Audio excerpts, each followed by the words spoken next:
Cara, você não precisa de dar oferta pra estar na minha presença. Você não precisa de pastor por orar por você. Se você quiser, você fecha o olho e ora comigo, que eu sou o tabernáculo. É aquele que fala assim, olha, quem quer vir após mim, venha. Vem, toma sua cruz e siga-me. Segue-me. Bom dia, gente. Boa tarde, boa noite. Depende do horário que você está assistindo aí.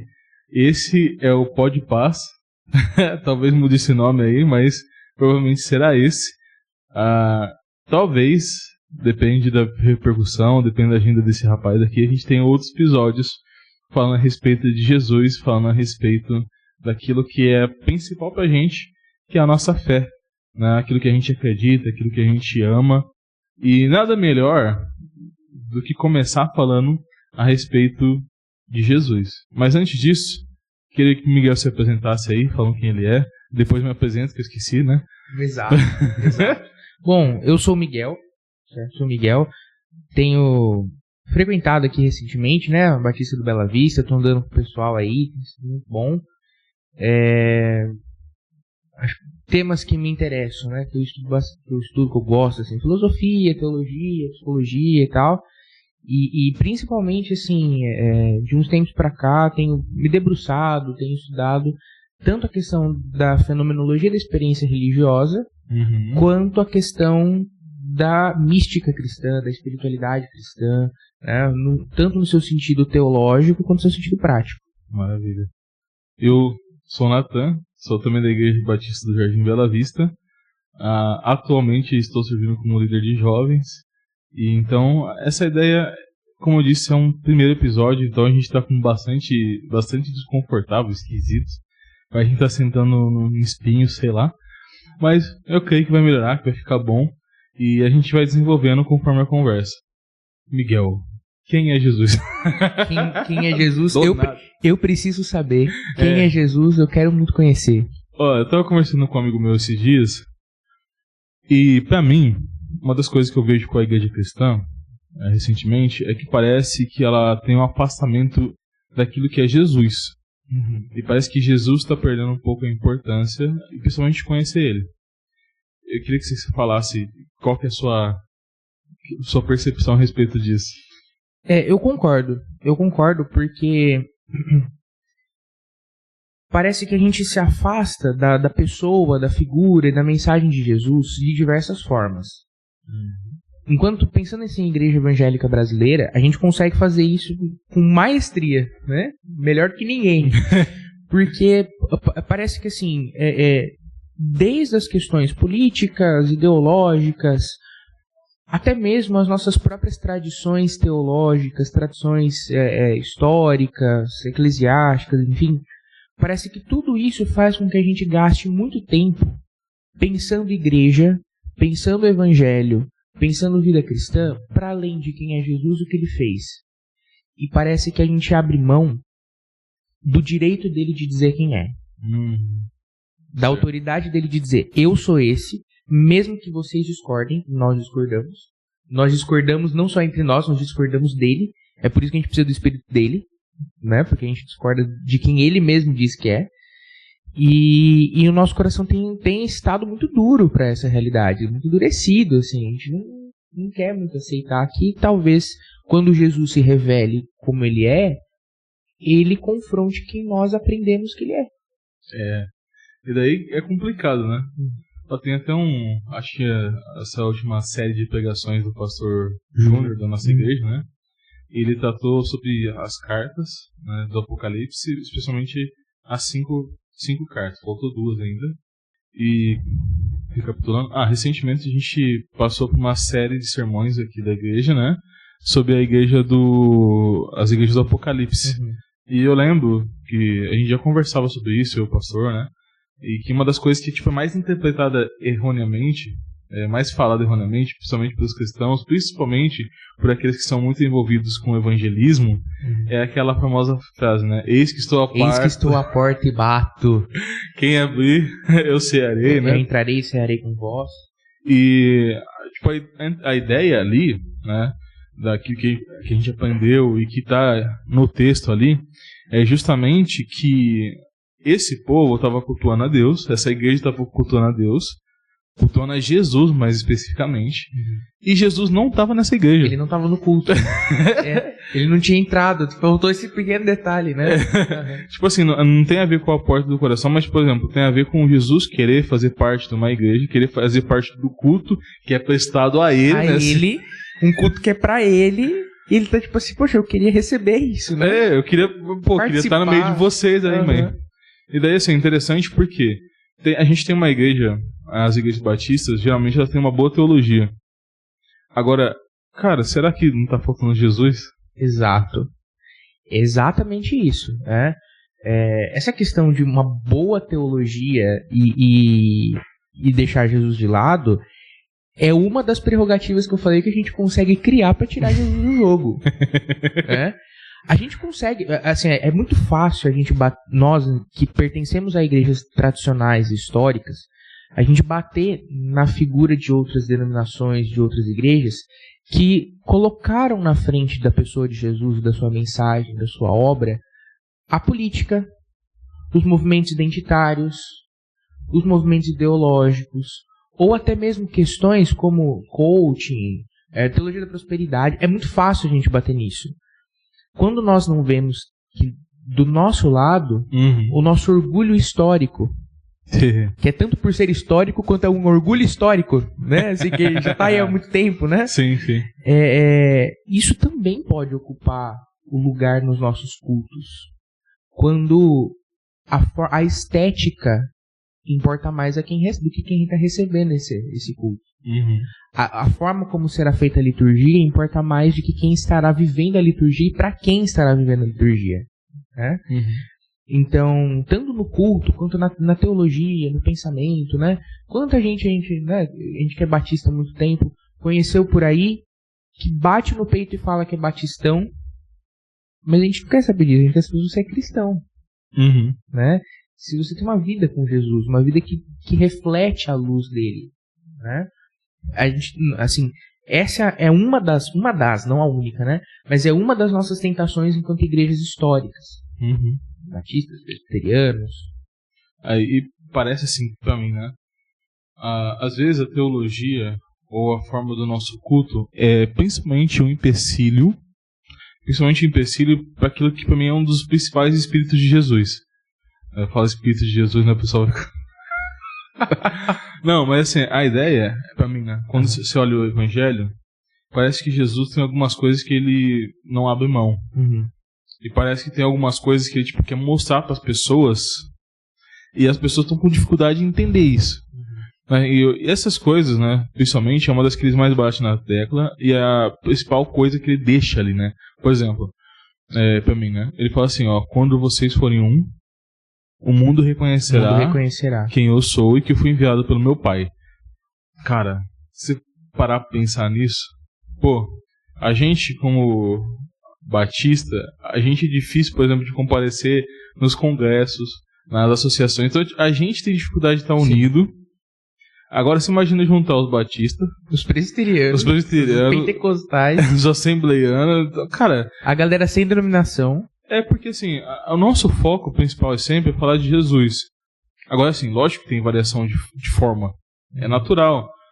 Onde tem um público diferente, onde tem pessoas diferentes, há a variação estética, a variação de forma, isso por conta do próprio público. A variação de linguagem, não apenas no sentido de ser mais formal ou mais informal, mas no sentido de linguagens e símbolos da fé. Sim. Né? A forma como se dirige a uma declaração doutrinária, a forma como coloca as discussões históricas numa pregação ou não. E daí, por exemplo, você tem isso no Evangelho. Exemplo, você tem Mateus, né, você tem um público direcionado, sim, que é basicamente os judeus, e ele fala toda hora de passagem no Antigo Testamento, ele faz quase que uma citação direta em alguns momentos, ou ele fala assim dizia os profetas, papapá. Então, assim, você tem um público-alvo. Daí, quando você vai, por exemplo, para o Evangelho de João, o propósito é falar para gentios. E daí você tem a ideia, por exemplo, logo no primeiro versículo, no princípio criou Deus, né? Você tem uma questão ali... Nossa, eu ri tudo. No princípio era o verbo. No princípio era o verbo estava com Deus, o verbo era Deus. É que, assim, na tradução, a gente perde um pouco da questão ali, né? Da essência grega daquilo, Daí você tem, por exemplo, o arquê, você tem o logos. Cara, isso pra eles, essas palavras não são à toa. Uhum. Então, pra cada tipo ali, você tem uma linguagem própria que o autor quis empregar pra falar com cada um. Agora, assim, se eles fizeram isso lá no primeiro século, por que a gente, sei lá, 20 séculos depois não tá fazendo isso? Exato. Ou não entende. Não entende a importância de fazer isso, né?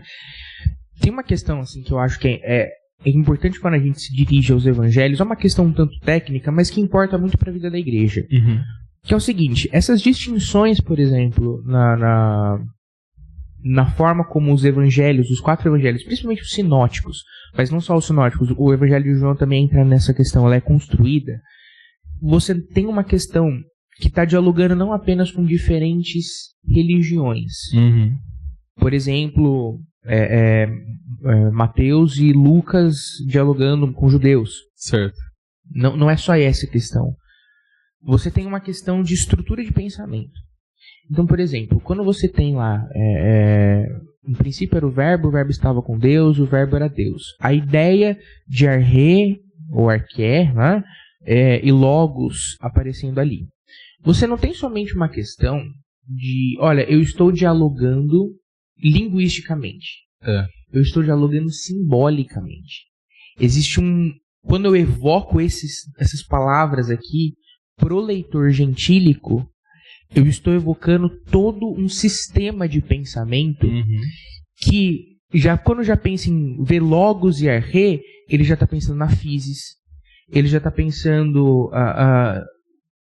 na distinção que isso tem com a paideia grega, ele já está pensando na forma como os filósofos pré-socráticos estavam discutindo a origem do universo. Principalmente aquela ideia de que, por exemplo, de Platão, antes tem o mundo das ideias. O mundo das ideias, um mundo inteligível, um mundo físico, né? Um mundo concreto. Então, assim, isso daí já mostra que o Novo Testamento ele é formado num tecido de diversidade de pensamento, por mais que o pano de fundo dele seja judaico, né?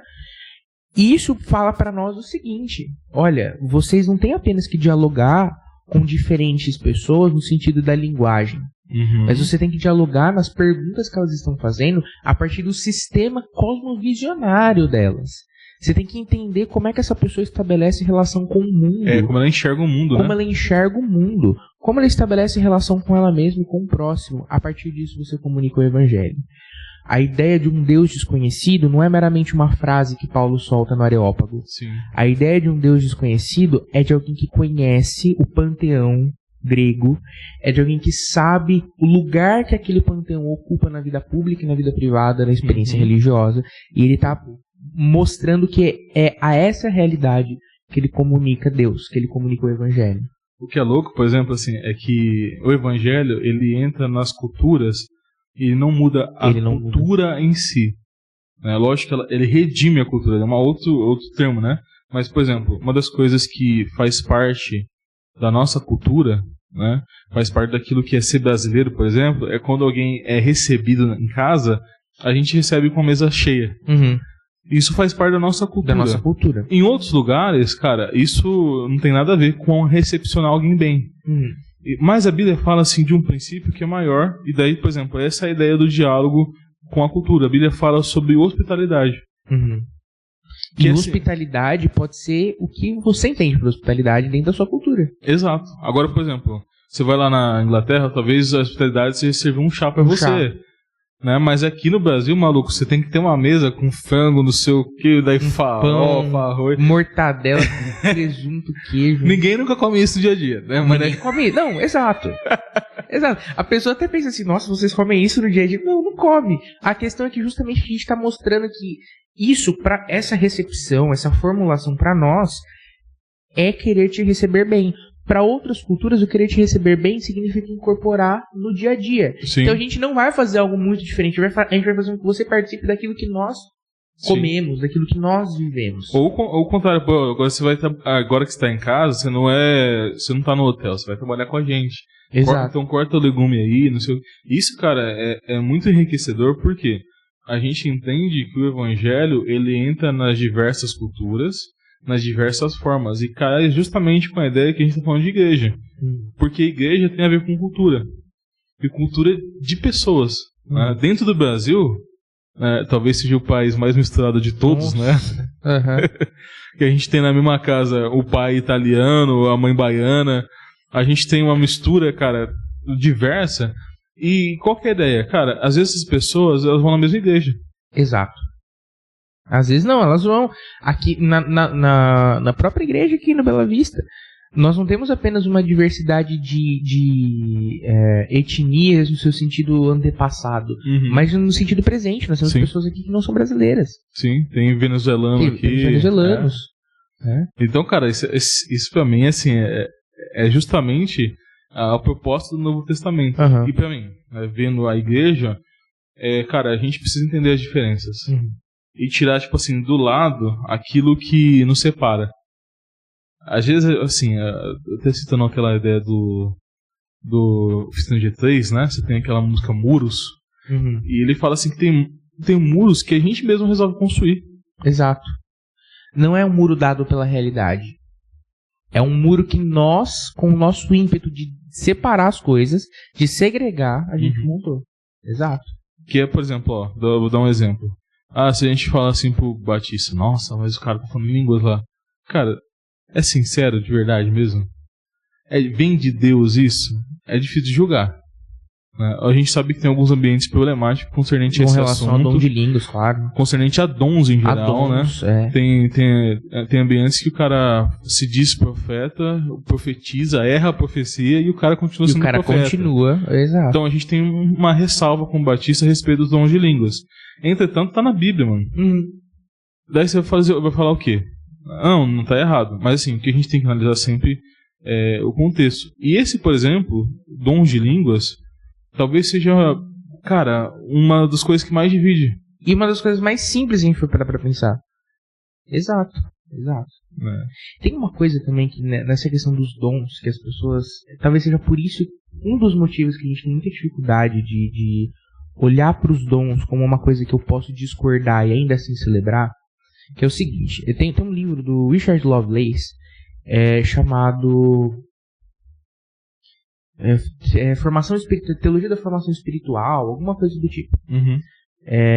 Que esse livro ele mudou muito a minha forma de pensar os dons, não pelo que eu passei a acreditar, mas pelo que eu passei a celebrar. Porque dons, ele não tem um aspecto litúrgico tão somente. Os dons ele tem um aspecto de edificação própria do corpo, e isso promove formação espiritual.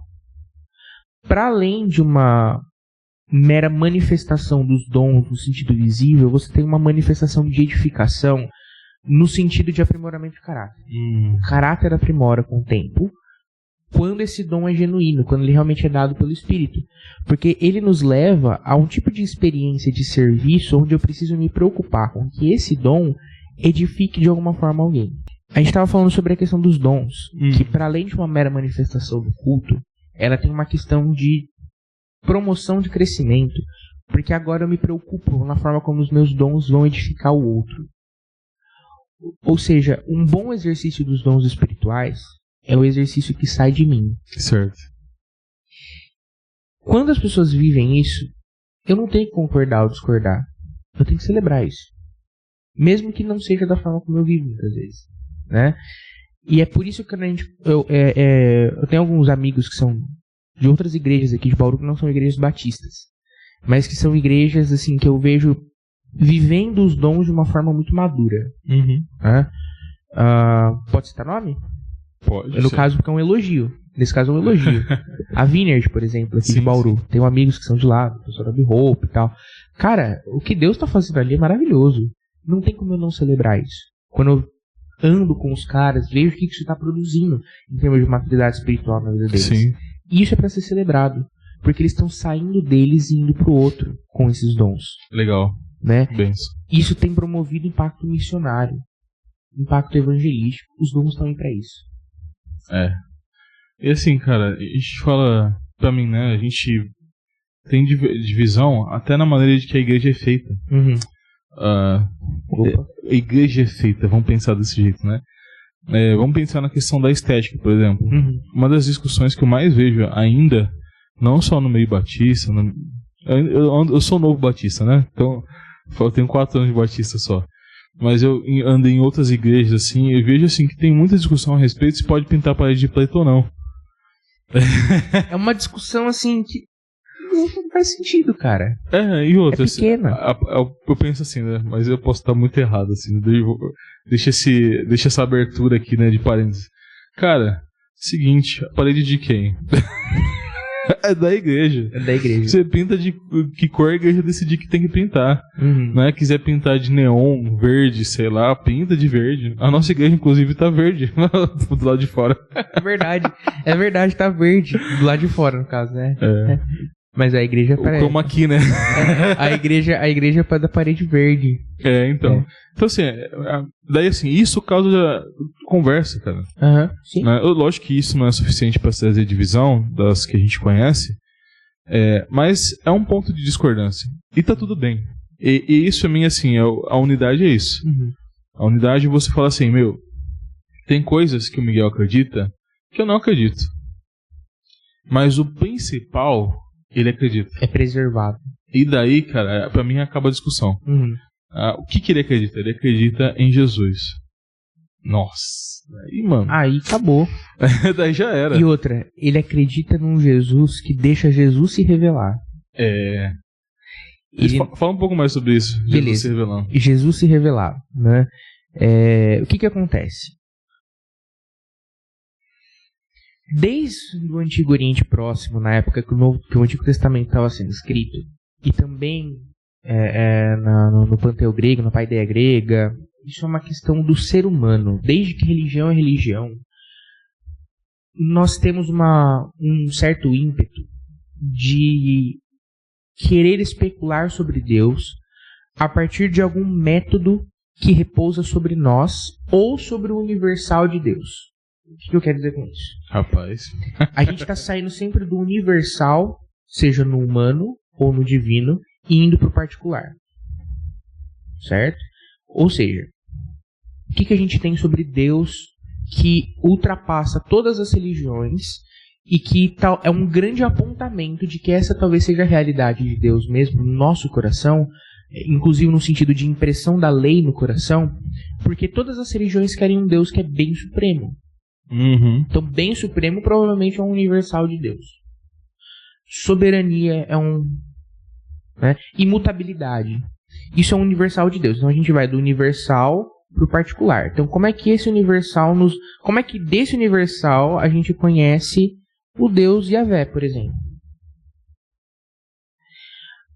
O que acontece na contemporaneidade? O universal agora é humano. Então a gente olha para Jesus. O que é universal do ser humano? O que é universal do ser humano é vazio existencial. O que é universal do ser humano é angústia. O que é universal do ser humano é... A angústia te acompanhará. Exato. É falta. O que é universal do ser humano é comunhão e comunidade. O ser humano, ele clama por comunidade. O que é universal do ser humano é justiça. Sim. Então, como é que isso se dá em Jesus? É esse o nosso método. Qual que é o problema disso?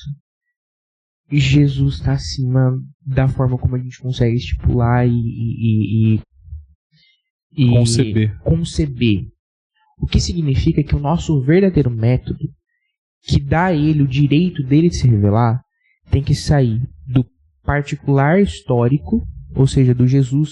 Quando eu digo Jesus histórico, eu não digo na discussão do Jesus histórico. Eu digo do Jesus que se dá no Novo Testamento. Do Jesus que se revela, tanto no seu sentido na palavra de Deus, quanto no sentido da experiência com o Espírito, na minha relação com esse Jesus. Mas é uma relação de um Jesus que se revela na palavra, no Evangelho. Mas aí, a partir disso, é que eu crio os universais. É que eu crio a teologia. E essa teologia, não estou falando de uma teologia acadêmica, não. Eu estou falando da teologia que surge na vida da igreja. Do dia a dia. Do dia a dia. Eu estou falando da teologia que começa quando eu fecho meu quarto e oro. Eu, por muitas vezes, Miguel, oro de uma forma que espera que Cristo se encaixe nos meus universais, de significado, de sentido. E isso rompe aquilo que se não me engano, foi o Rudolf Otto, ele chama de luminoso. O que é o luminoso? É esse sagrado que adentra na realidade e muda tudo. Agostinho fala sobre, né, feriste o meu coração com a tua palavra, então te amei. Né? Nossa, essa daí talvez seja uma das partes mais bonitas, né? Exato. Mas isso está, de alguma forma, em toda a tradição cristã que olha para Jesus e fala assim, todas as vezes que eu tento criar uma concepção e uma explicação sobre Jesus, eu necessariamente crio um novo. Que é muito parecido comigo, aliás. Diga-se de passagem, muito parecido comigo. O que eu preciso fazer? É perder essa guerra. Eu preciso admitir que eu perdi. E que eu preciso que esse Jesus se revele a mim. Problema. Quando Jesus se revela a mim, pode ser que ele te confronte em coisas, inclusive na sua tradição. Principalmente na sua tradição, né? Não é que quando Jesus se revela, ele é um anarquista que mata a ortodoxia. Não é isso. Mas é que quando esse Jesus se revela, talvez você descubra coisas sobre ele e sobre o fardo dele que não te favorecem muito. Porque você foi criado pensando num sistema de justiça própria, de culpa, Sim. Um sistema de medo, de justificação segundo o que você pode fazer, de definir no outro e em si mesmo quem é a partir do que tem e do que faz. Você tem um Jesus que rompe essa realidade. Sim. Né? Então, assim, deixar que Jesus se revele é admitir que perdeu a guerra. Né? Tem uma frase, você falou, admitir que Jesus, né, venceu, admitir que perdeu a guerra, né? Tem uma música que tem uma frase que fala assim, só vai sair vencedor do combate de amor quem se rende. Exato. Exatamente isso. E o que é impressionante nisso tudo é que, de alguma forma, esse Jesus que nós tentamos construir é um Jesus que nos provoca profunda angústia. Né? E quando eu digo angústia, eu me refiro ao termo alemão Angst, né? Que não é simplesmente essa ansiedade patológica. Promove também, tá? Promove adoecimento. Tentar construir uma ideia de Deus necessariamente vai te deixar neurótico. Necessariamente vai te adoecer, porque você vai descobrir que você não consegue controlar o que é eterno. Ponto. Ponto. É outra questão, né? Por exemplo, o que é o eterno? Daí, exato. Daí você já fica doido, só nessa. Exato.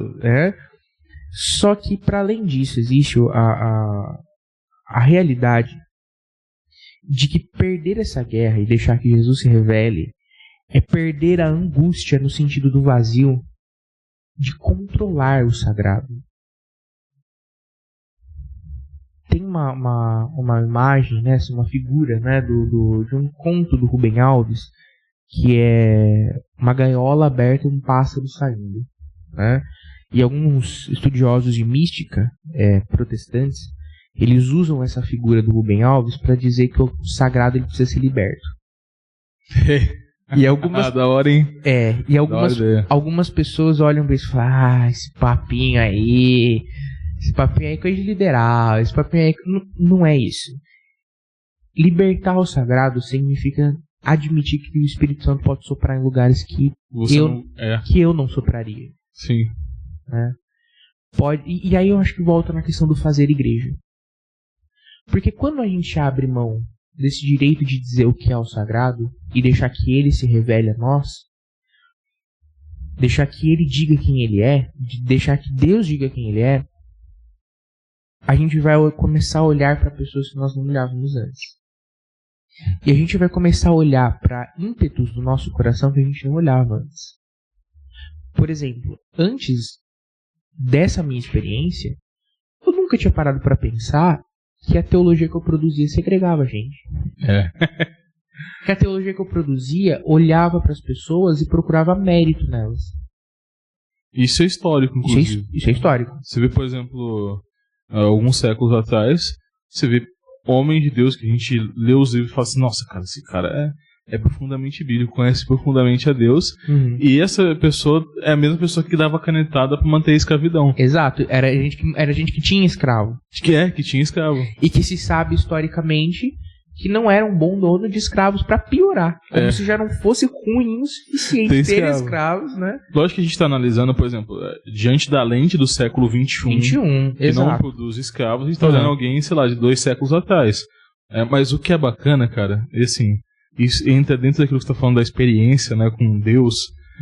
Tem um autor, né, John Newton, compositor daquela música maravilhosa Grace, Amazing Grace, né? Ele era um mercador de escravos, né? E que jogava os escravos no mar, né? Como qualquer outro mercador, né? Começava a ficar doente escravo para não ter que manter ele, cuidar dele, joga no mar que é mais barato. Basicamente era esse o procedimento, né? E numa dessas viagens e voltas assim, ele teve uma experiência com Deus. Quando ele volta para Inglaterra, ele começa um trabalho para começar essa parte de liberação dos escravos, para poder falar assim, cara, tá errado isso aqui. Ele vira um abolicionista. Abolicionista. E assim, ele sonha pela história que muitos dos seus sonhos, muitas das suas noites, ele acordava com o grito das pessoas que ele tinha matado. Né? E daí ele fala, por exemplo, nessa música Amazing Grace, exatamente essa questão, que salvou um perdido como eu, assim. Então, cara, olha assim, o cara defendia a escravidão e era uma coisa comum no tempo dele. Ele não era alguém que estava num tempo já abolicionista e que se deu conta de que aqueles outros estão certos. Exato. Não tinham aqueles outros. Não tinha os outros, exatamente. Então assim, cara, ele foi uma das pessoas que começou esse processo. Isso a gente tá falando de 1600? Não. Agora me perdi o tempo. Acho que 1700, né? Então assim, você tá falando de um tempo em que, cara, o mundo ainda era muito escasso em termos de produção. Inclusive, dos princípios que acabou com a escravidão é justamente a gente ter meios de produção mais eficazes, né?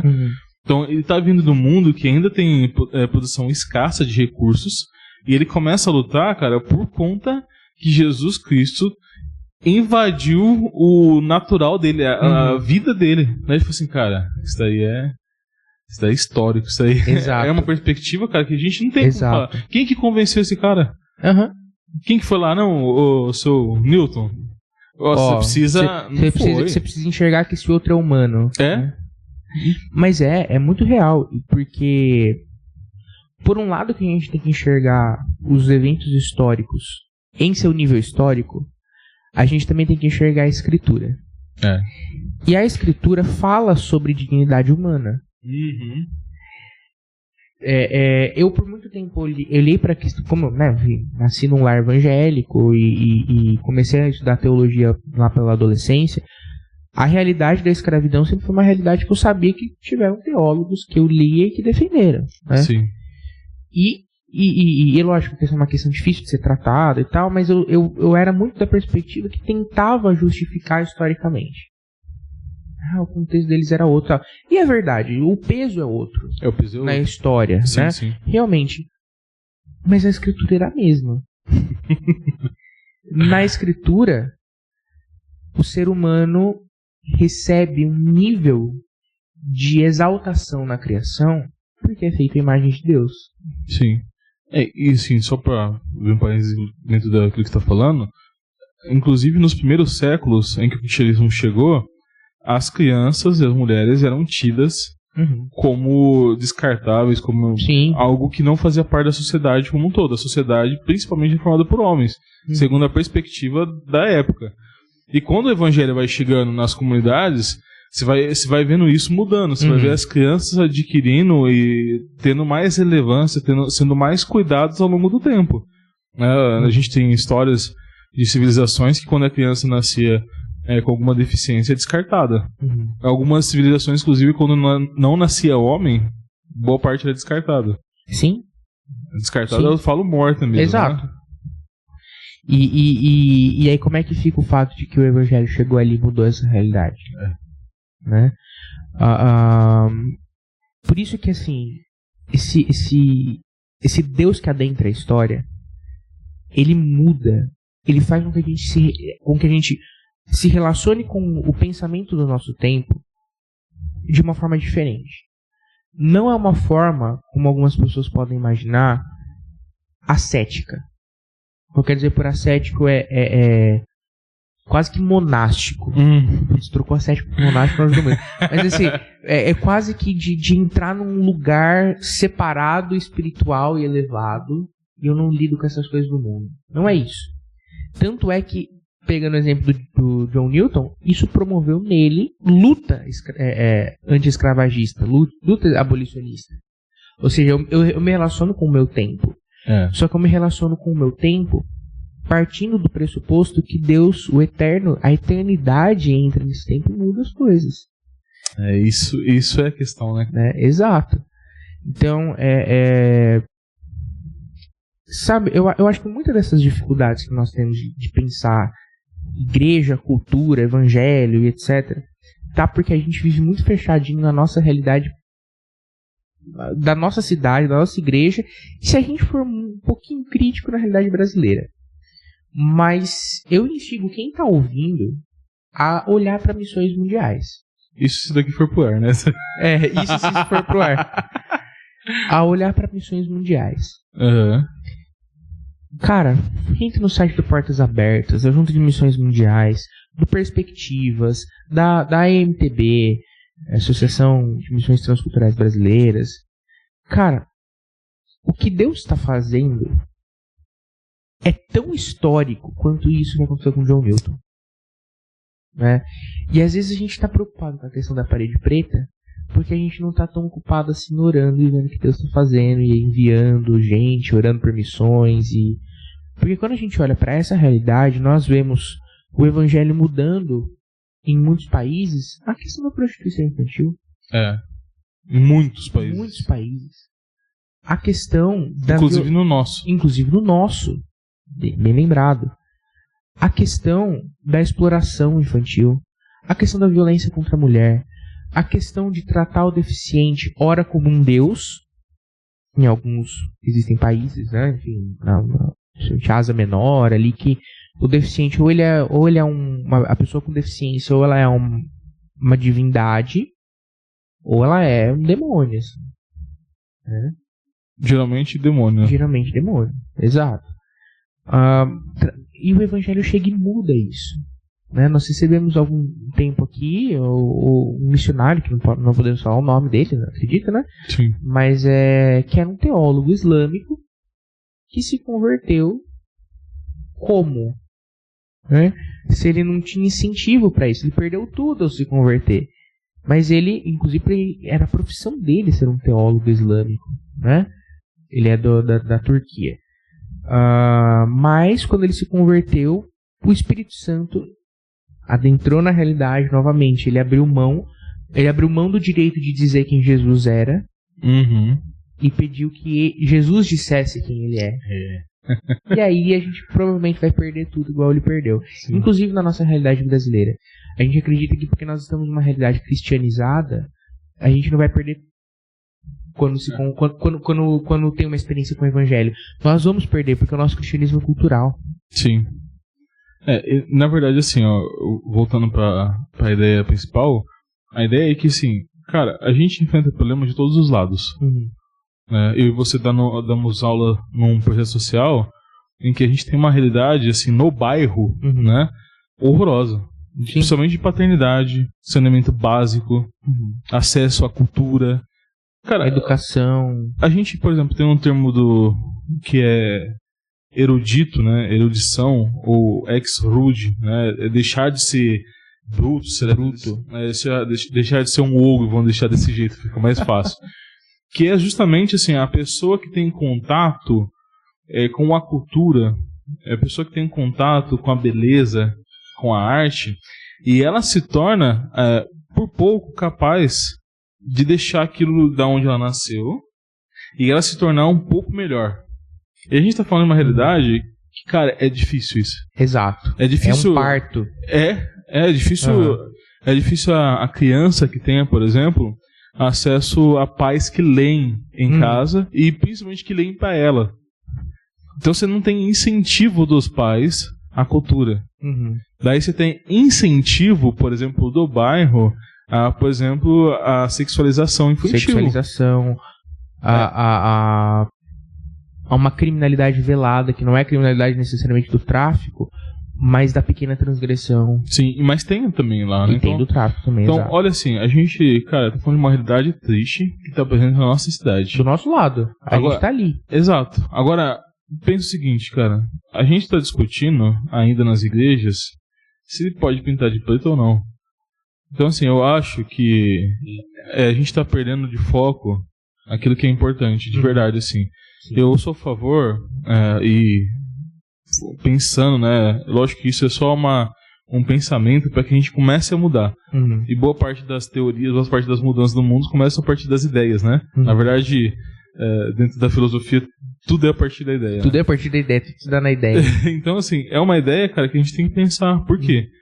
Cara, a gente pode estar junto, assembleianos, presbiterianos, batistas, todos juntos, para que a gente possa fazer algo pela nossa cidade.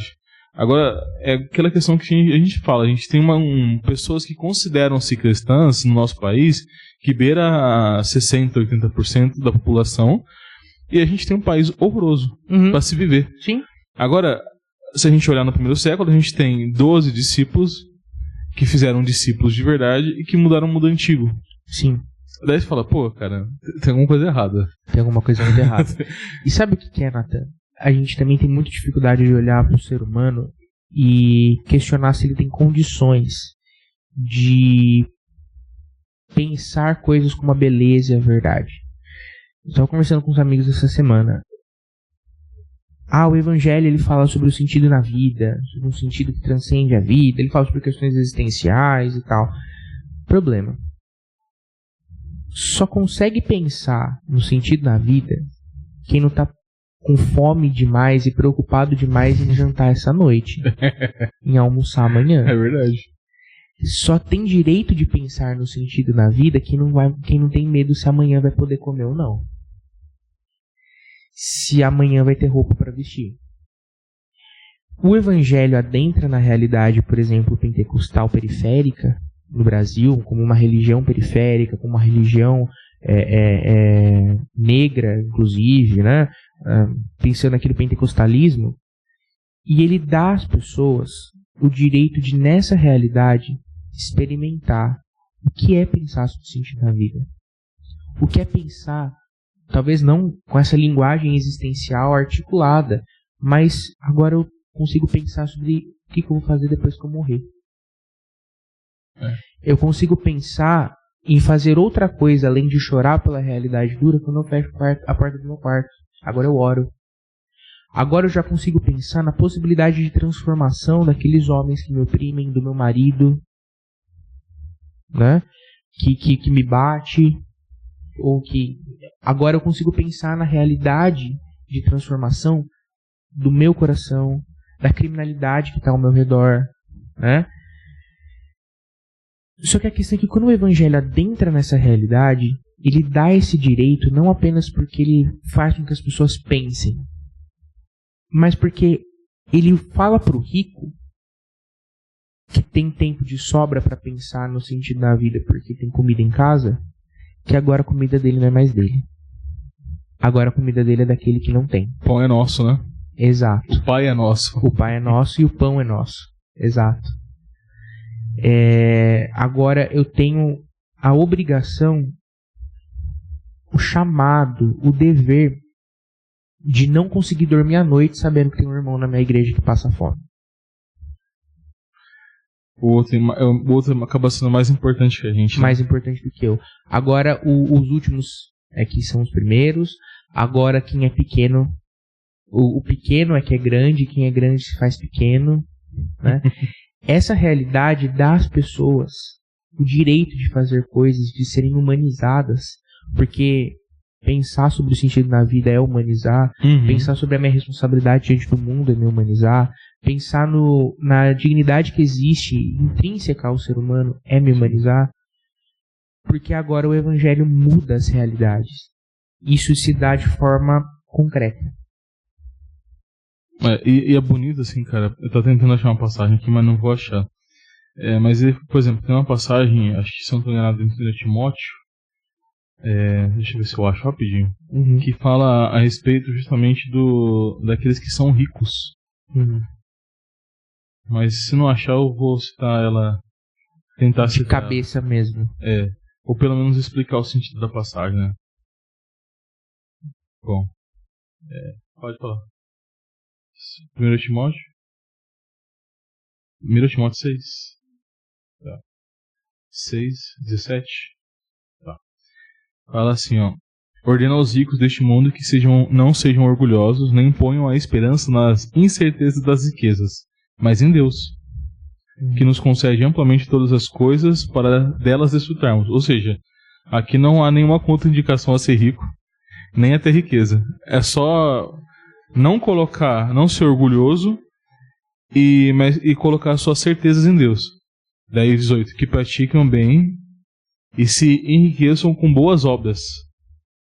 Sejam solidários e generosos. Com isso, 19, acumularão um tesouro para si mesmos, um fundamento para o futuro, para que possam alcançar a verdadeira vida. Daí assim, ó, o que o 19 fala. Com essas boas obras, com a generosidade, eles vão acumular um tesouro para si mesmo, né? Ou seja, dinheiro para si mesmo, ou seja, a pensar no outro, que talvez seja o grande ponto da pregação de Jesus, e também um fundamento sólido para o futuro. E nisso, sendo generosos e alcançando esse fundamento, eles vão alcançar uma verdadeira vida. Cara, e daí assim, a gente volta lá em Jesus, que foi essa é a proposta dessa conversa, inclusive, é que assim, cara, Jesus não andou com rico, Jesus não andou com pobre, com poderoso, com governante, ele andou com quem precisava dele. E daí quem que precisava dele? Quem conseguia, por um momento, entender que aquele homem que era nazareno, né, que inclusive era uma cidade desprezada, tinha algo que podia dar, que podia compartilhar, que era a sua própria vida com eles. E assim, olha que bonito, cara. Ele se deu por nós. Sim. Ele se deu para que esse mundo que tá do jeito que tá, e que já esteve pior, quem acha que o mundo tá ruim, é que vocês não viveram lá na época do Império Persa. Exato. Mas assim, já foi pior, e a gente tem um Cristo que, cara, ele se fez homem. E talvez assim, acho que uma das passagens mais lindas para mim é aquela de Hebreus, acho que é Hebreus capítulo 1, versículo 3, que ele fala que ele tabernaculou. Cara, eu até falei com você esse dia sobre isso. Você pega a ideia do tabernáculo, né? E a ideia do tabernáculo, para quem é judeu, né, era o centro da espiritualidade. Ou seja, como eles prestavam culto a Deus? Eles iam ao tabernáculo. Como eles tinham contato com Deus? Pelo tabernáculo. Às vezes através de um ritual, às vezes através do sacerdote que estava lá, mas era através do tabernáculo. E Jesus, quando Hebreus ele usa essa linguagem, e daí a gente fala da linguagem e símbolo, né? Ele usa o tabernáculo e fala assim, Jesus se tornou o tabernáculo.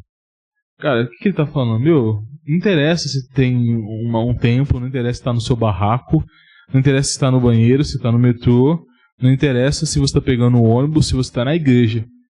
O acesso a Deus não é por meio de nada, nenhuma outra coisa, nenhuma outra estrutura ou ritual, senão através de Cristo. E ele se tornar o tabernáculo significa que todos têm acesso a ele por ele. E o resto... não pelo que eu posso dizer sobre ele, o que tem que ser feito sobre ele. A minha possibilidade de entrar, ou de ter mérito, ou nada desse tipo, é por causa dele, tão somente dele. E de explicar, mas quem que é Jesus? Não sei. Cara, fecha a porta do seu quarto e ora. E tenta viver aquilo que ele falou. Mas eu preciso... a gente é a favor da igreja, a favor da comunhão. Da confissão de fé. Mas isso não é necessariamente conhecer Jesus. Porque tem muita gente que vai confessar Jesus Cristo, que vai assinar um documento, sei lá, ou... tem a carteirinha de uma igreja. Exato. E assim, não vai ser crente, mano. Não vai ser cristão, ele não vai ter acesso, não vai ter encontrado com Jesus, porque ele acha que é só através dos rituais que ele vai ter acesso a Deus. Sim. Quando Jesus fala assim, é através de mim. Não que, lógico, de novo, não que essas coisas sejam descartáveis. Né? Não que a gente não tenha que se batizar, participar da ceia, que foram ordenanças, né, memoriais que ele mesmo deixou pra gente. Mas, cara, o principal, o ponto de acesso, o ponto de ligação com Deus é Jesus. Sim. Isso daí, mano. Até porque quando essas questões da igreja, a ceia, o batismo, a confissão de fé, a historicidade de uma fé, a ortodoxia, etc. Quando a gente tem esse lugar, essas coisas são apenas signos, né? São apenas pontos que significam porque apontam para a realidade de quem Cristo é. Sim. Mas não tem finalidade nenhuma em si mesmo. O grande problema da religião, da religiosidade, é que a gente faz com que essas coisas tenham finalidade em si mesmas. Sim. Então, o grande problema... A gente consagra elas, né? A gente consagra. Exato. O grande problema é se a parede dessa igreja, que é fim em si mesma, vai ser de tal cor ou de outra. Se o tamanho do pedaço do pão da ceia vai ser quadrado ou redondo. Né? Se vai ser com fermento ou não. Se vai ser com fermento ou não. Se vai ser num copinho descartável. Vai ser numa taça. Numa taça, né? Se vai ser vinho ou se vai ser suco de uva. Não, essa questão ainda tá entendendo quem se preocupa um pouquinho mais, porque tem a questão dos irmãos abstêmios e de irmãos, enfim, né? Tiveram passado com alcoolismo, mas ainda assim, quando essa questão, a maioria dessas discussões não são pela consciência dos nossos irmãos. Sim. Elas não vêm pelo amor, pela misericórdia. Essas discussões vêm pelo meu desejo de estar certo e de manter como sempre foi. Sim, eu vou colocar assim, geralmente é isso. Geralmente. A gente tá falando assim, em termos gerais, não falando assim, não que todas as pessoas... Todo mundo que tá discutindo isso é um legalista, um fariseu. Não. Eu tô lendo um livro que eu lembrei de uma fala. Eu lembrei de uma passagem aqui numa fala que você trouxe. Sim. Pode falar o nome do autor? Pode falar, né? Fala. É o Jürgen Moltmann, né? Um teólogo alemão. Acho que ele era alemão. Isso, alemão. Chama Teologia da Esperança, estudo sobre os fundamentos e as consequências de uma escatologia cristã. Tem uma passagem específica aqui, que é assim, essa é uma definição provisória, ele vai ampliar essa definição depois, mas ele não questiona essa definição, ele só amplia, por isso que eu estou chamando de provisória, ou seja, nada do que ele está colocando aqui, depois ele vai refutar. Ele diz o seguinte: na cruz e ressurreição de Cristo, pôs-se em movimento, na direção da humanidade, a revelação de Deus que implica a glória do seu reino, justiça, vida e liberdade. No Evangelho, do evento de Cristo, esse futuro já se tornou presente nas promessas de Cristo. O Evangelho anuncia a irrupção presente do futuro e vice-versa.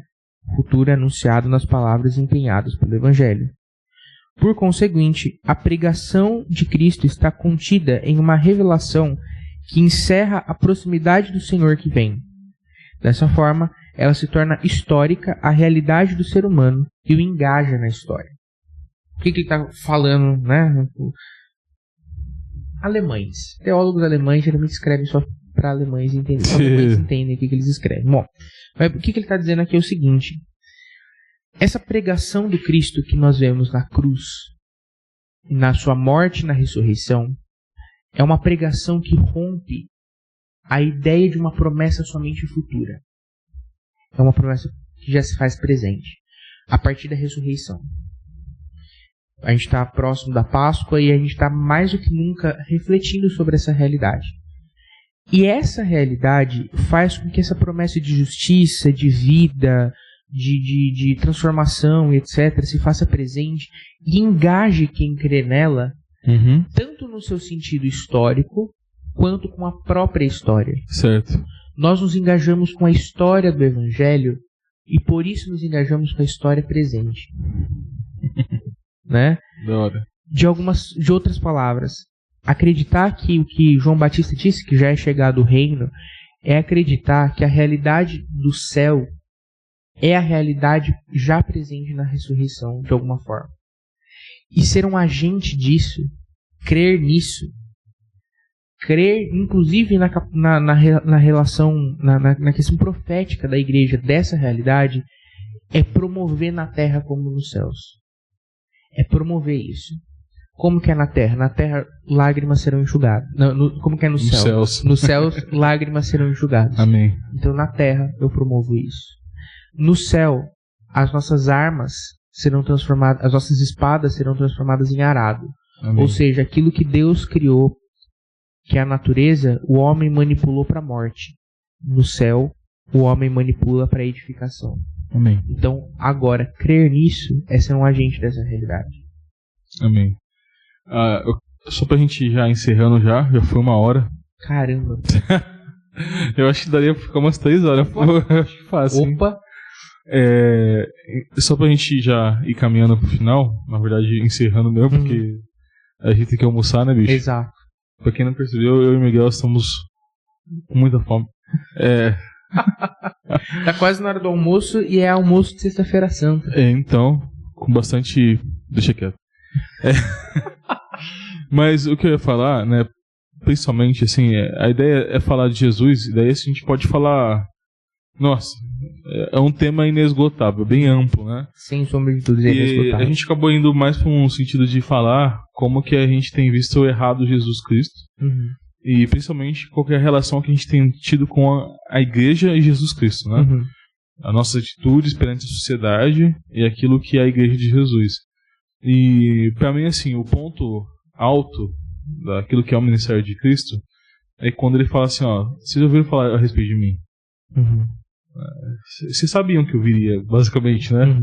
E sabe, tem toda a lei. Vocês têm ela. Você tem 600 e lá vai cacetada de mandamentos. Agora, sabe o que é importante? Você ama a Deus acima de todas as coisas e o teu próximo como a ti mesmo. Daí ele fala uma frase que ele fala assim: nisso consiste toda a lei e os profetas. Cara, e o resto? O resto não é importante se isso não for respeitado. E pra mim, assim, o Espírito de Jesus, né, que é aquilo que eu tô falando no começo, cara, é isso. É sobre isso. É sobre a gente entender que a vida nossa é muito preciosa, e por isso que ele fala da relação com Deus, né, da nossa redenção, mas ele também fala assim, a vida do outro importa, e tanto importa que eu vou morrer por vocês. Nossa, daí assim, você fala, meu, é isso, cara, por quê? Ele fala assim, aquele que dá a vida pelos amigos. Ninguém tem maior amor que esse. Exato. Eu inverti a frase, né? Mas... Ninguém tem mais amor do que aquele que dá a vida pelos seus amigos. Então, cara, Jesus é essa pessoa, e é esse Deus, né? Uma pessoa e Deus, né? É difícil pra gente entender isso. Mas que se manifestou. Que fala assim, meu, cara, você não precisa de dar oferta pra estar na minha presença. Você não precisa de pastor por orar por você. Se você quiser, você fecha o olho e ora comigo, que eu sou o tabernáculo. É aquele que fala assim, olha, quem quer vir após mim, venha. Venha, toma a sua cruz e siga-me. Segue-me. E além dessa questão, você não precisa da oferta e do pastor, mas você também não precisa... Eu acho que essa questão é muito importante. Sim, você não precisa perfigurar, Exato. performar determinado estereótipo, sim, determinada forma. Deixa eu explicar só melhor antes que fique mal essa daqui que eu falei, né? Não é que a gente não precisa do pastor e tudo mais, mas a gente e nem da santidade também. Sim, a gente não precisa nesses aspectos pra gente conversar com Deus, tá? São figuras importantes, tem papéis importantes, mas o que eu tô falando é que a gente não precisa disso pra gente conversar com Deus. Sim. Não que a gente, nossa, agora... Despreze igreja, despreze pastor, despreze oferta. Exato, o que eu tô falando é que pra gente conversar com Deus, pra gente ter intimidade com Ele, é só fechar o olho. Sim. Pô, isso é revolucionário. E é revolucionário, inclusive, porque... o tanto de gente que eu leio relatos na internet e tudo mais, que eu já ouvi, que acreditam muito que depois de anos afastadas de Cristo, precisarão cumprir tudo isso para voltar. Né? Por isso que eu acho importante assim, ser intencional e falar, olha, não precisa. Não precisa porque essas coisas são desprezíveis. Não precisa porque Deus está disposto. Sim. Porque Deus está próximo. De braços abertos. De braços abertos.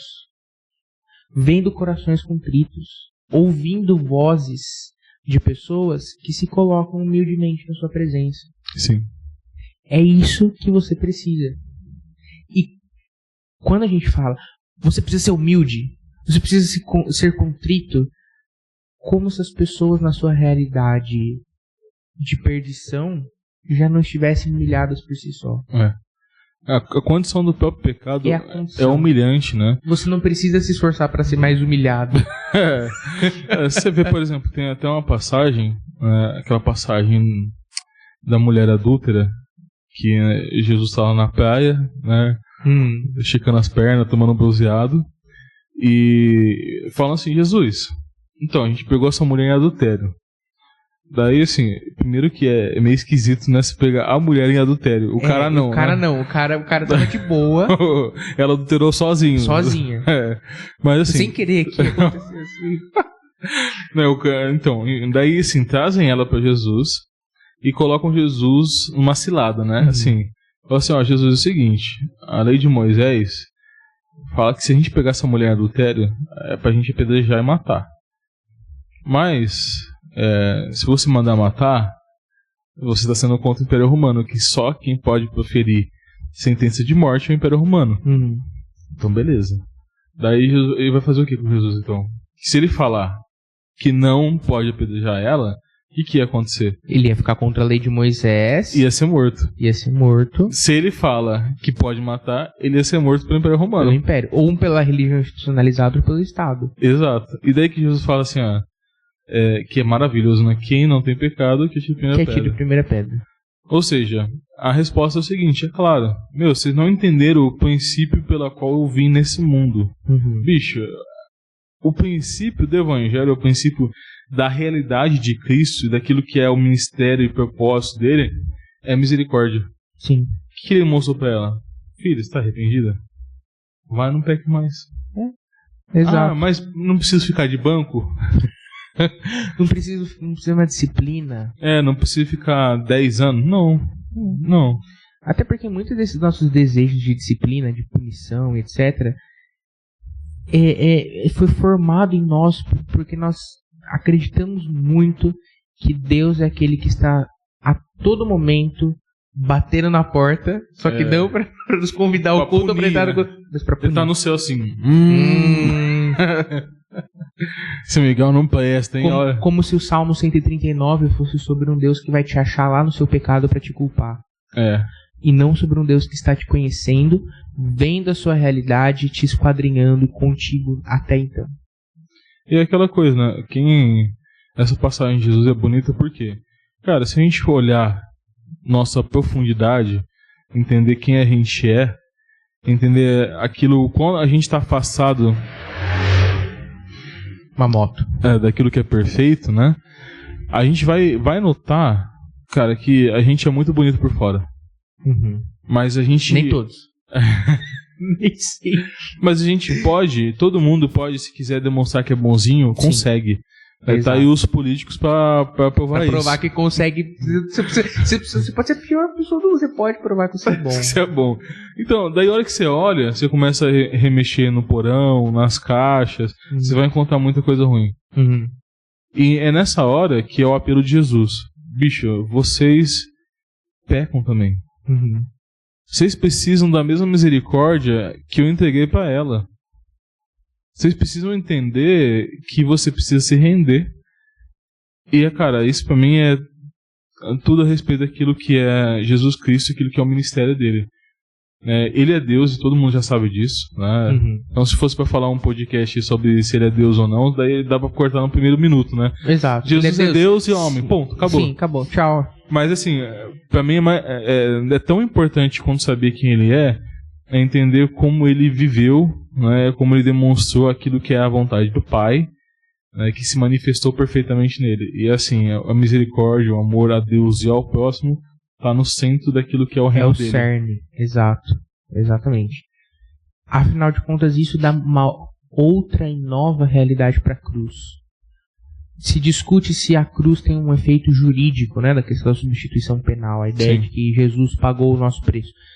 A gente pode discutir isso, a gente pode discutir se a morte de Jesus na cruz é Christus Victor, ou seja, a ideia de Jesus vitorioso. A gente pode discutir isso tudo. Agora, ninguém discorda que é sobre doação. E amor ao próximo e a Deus. Ninguém discute isso. Porque isso talvez seja uma das coisas mais fundamentais. Sim. E mais importante do que falar que ele se entregou, é falar que ele ressuscitou.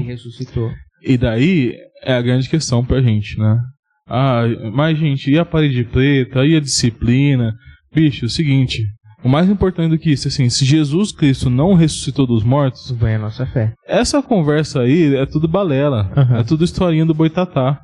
Né? É tudo folclore. É tudo historinha pro Boitatá dormir. Mas assim, se ele não ressuscitou, mano, a gente tá fazendo tudo isso à toa. Né? Assim, agora, qual que é a questão pra gente? É que pra gente é forte e é preciso e é necessário... Não só necessário, mas é autêntico e verdadeiro que ele ressuscitou dos mortos. Cara, e se ele fez isso, mano? Tudo muda. Tudo muda e a gente tem que... Não dá pra gente viver da mesma forma. Não dá. Exato. E se a gente tá vivendo, tem alguma coisa errada com a gente. Tem alguma coisa com problema na gente. Mais do que isso, mais do que errado com a gente, com a ideia, que foi boa parte do que a gente falou, da ideia que a gente forma a respeito de quem é o Cristo. Exato.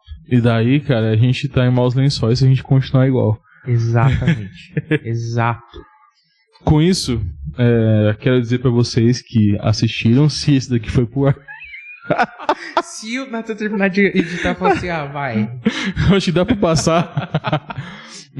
Todos vocês que assistiram, uma Feliz Páscoa. Se esse daqui saiu antes da Páscoa também. Se não sair, Feliz Páscoa do ano que vem. Você pode voltar no que vem, que é isso. Isso, mais importante do que ter comemorado a Páscoa assistindo esse vídeo ou não, que eu acho pouco provável, até porque tem que editar esse negócio ainda, mas é você lembrar que se você estiver na sua casa, se você estiver em qualquer lugar, no trabalho, no banheiro, no posto, na rodovia, na congregação, em qualquer lugar, você pode simplesmente fechar o seu olho e ter acesso a Deus, porque é isso que ele promoveu com a sua morte e ressurreição na cruz do Calvário. Amém. Miguel, se despeça da galera aí. Pessoal, que Deus abençoe a sua vida, você que está ouvindo isso, se possivelmente está ouvindo. E o meu desejo, o desejo do Nathan, é que essa realidade promova em você vida. Promova em você, sabe, abre mão do seu direito de dizer quem Deus é, porque ele diz que ele é o caminho, a verdade e a vida. Amém. E ninguém vai ao Pai senão por ele. E muitas pessoas usam essa fala como uma fala para exclusão, para dizer que, então, porque só ele, então, fora você, mas na verdade isso é uma passagem sobre a inclusão. E, já que é por ele, que venham todos a ele. Porque ele é vida, ele é caminho, ele é verdade. Amém. Deus abençoe, gente. Até mais. Tchau, tchau.